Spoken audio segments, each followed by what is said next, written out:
position in my job, like I went from teaching science to going to a TOSA to now PE teacher. I'm gonna stay there though, Delory, I promise. I think it's gonna, I actually like PE. It's different every day, so it's good. But I just think it's, it never satisfied. I was sipping on sour wine. And I didn't realize that he made me realize, Jesus made me realize that he is the living water. Amen. And we see this in John 4 as well, when he speaks to the Samaritan woman. He is the living water. He tells her this. For those of you who aren't too familiar with Samaritan woman, first of all, Samaritans, they were mixed blood. The Israelites looked down on them. They were prejudiced towards them, discriminated against them for being not pure Israelites. And religious leaders would never really speak to the religious leaders from Jerusalem, wouldn't associate with people from Samaritans. And Jesus sees her at the well. She's getting water in the middle of the day, and he tells her everything about her life. She had a past. You know, she's living with someone she's not married to. She's had 5 husbands in the past, and he basically tells her, he says, I'm going to read it directly from verse 10.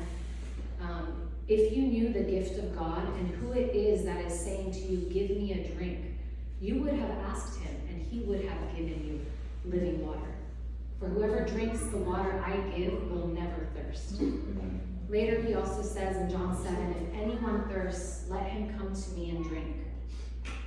And what's so powerful about this, the fact that he is our living water, what's so powerful about it for me, and I think when he says that he's the living water, but now he's on the cross saying, I thirst. So when I think about the image of him hanging on the cross, he's been on the cross now for 6 hours, it's 3 p.m. And he's been beaten, he's bloody, he's sweaty, he's dehydrated, in shock, agonized, like complete agony, probably delirious. I can't help but feel that in that moment, he's doing all of that. He is thirsting. Why? Why is he thirsting? Why is he going through this for us? So we never have to thirst again. And so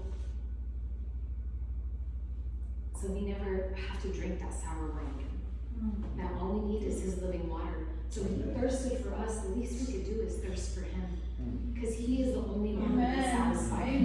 He's it. He will give us that peace. He'll give us that joy. And the least we could do after all he's done for us is drink his